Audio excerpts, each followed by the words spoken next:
The girl just wanted to make her little brother happy, but before she knew it, in the blink of an eye, the baby disappeared right in front of her. The girl panicked. However, it's said that there's a witch in the forest, and even though she was desperate, she couldn't bring herself to go near it. At that moment, a figure carrying the baby walked through the forest. By midnight, a pair of eerie hands began to caress the baby. Then the witch smeared blood all over her body. The baby's disappearance left Amy's family in deep sorrow.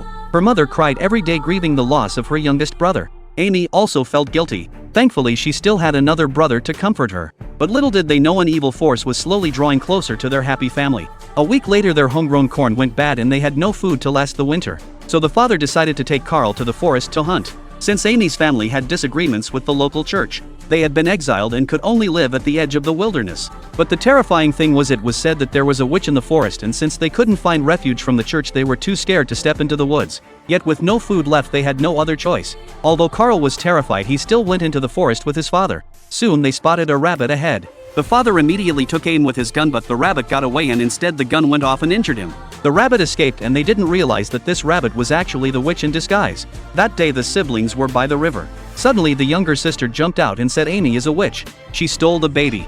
Amy, enraged by the accusation, decided to scare her little sister. She admitted to being a witch and warned her sister, if you keep talking like that, I'll use magic to make you disappear. The little sister, frightened, ran off. Later that night, Amy overheard her parents talking about selling her. Since she had grown up, they were planning to sell her to a rich family as a servant. Unexpectedly, Carl overheard this conversation and decided to go hunting in the forest the next morning. If they could get some food, maybe their parents wouldn't sell Amy. Amy knew Carl was planning to go into the forest, so she decided to go with him. But as soon as they entered the forest, they encountered the rabbit once more. The horse suddenly went wild, so Carl told Amy to stay with the horse while he chased the rabbit.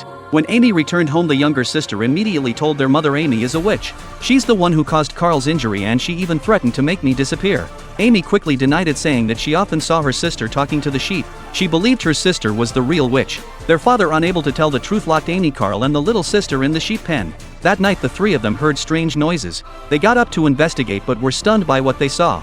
Inside the sheep pen there was a woman eating one of the sheep. The three screamed in terror. It turned out she was the true witch.